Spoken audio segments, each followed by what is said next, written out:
मुंबई उपनगरातल्या टॉप 9 घडामोडींचा आढावा घेऊया। पश्चिम रेल्वेमधील हत्या प्रकरणामध्ये धक्कादायक माहिती समोर। आरोपी रोशन सुवर्णा बसने कर्नाटकात पळून जाण्याच्या तयारीत होता। लोकलचा दरवाजा बंद करण्याच्या किरकोळ वादातून हत्या।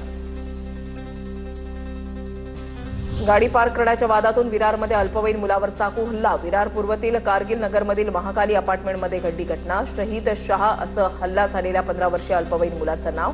घटना सीसीटीव्हीमध्ये कैद। एसी लोकलसाठी प्रवाशांचा वाढता प्रतिसाद पाहता मध्य रेल्वेकडून अतिरिक्त 12 नव्या एसी लोकल फेऱ्या सुरू करण्याचा निर्णय। मध्य रेल्वेवरील एकूण एसी फेऱ्यांची संख्या आता 120 होणार। भिवंडीमधील कशळीमध्ये 7 वर्षीय चिमुरडीवर लैंगिक अत्याचार। नारपोली पोलिसांनी आरोपीच्या मुसक्या आवळल्या। चिमुरडीला खाऊचा आमिष टाकून फ्लॅटमध्ये नेऊन अत्याचार केल्याची माहिती। अंकित गिरी असं नराधम आरोपीचं नाव। कल्याण डोंबिवलीमध्ये पाणी बचतीसाठी शटडाऊन। महापालिका क्षेत्रामध्ये 24 तर 27 गावांमध्ये 48 तास पाणीपुरवठा बंद राहणार। उपलब्ध जलसाठा टिकवण्यासाठी केडीएमसी आणि एमआयडीसीकडून विशेष नियोजन। मुंबई पालिका पाणी उपसा करण्यासाठी भाडेतत्वावर पंप घेणार आणि यासाठी तब्बल 136 कोटी खर्च करणार।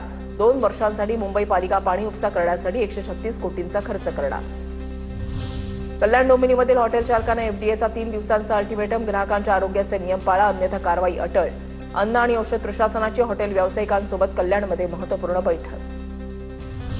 मुंबई हायकोर्टाकडून अविवाहित विद्यार्थिनीला 24 आठवड्यांहून अधिक काळचा गर्भपात करण्यास परवानगी। मुलीला शारीरिक स्वायत्ततेचा अधिकार असल्याचं मुंबई हायकोर्टानं म्हटलंय। मुंबई विद्यापीठाच्या टीवाय बीकॉमच्या पेपर फुटीची सीआयडी चौकशी करण्यात येणार। उच्च आणि तंत्रशिक्षण मंत्री चंद्रकांत पाटील यांची विधान परिषदेमध्ये घोषणा।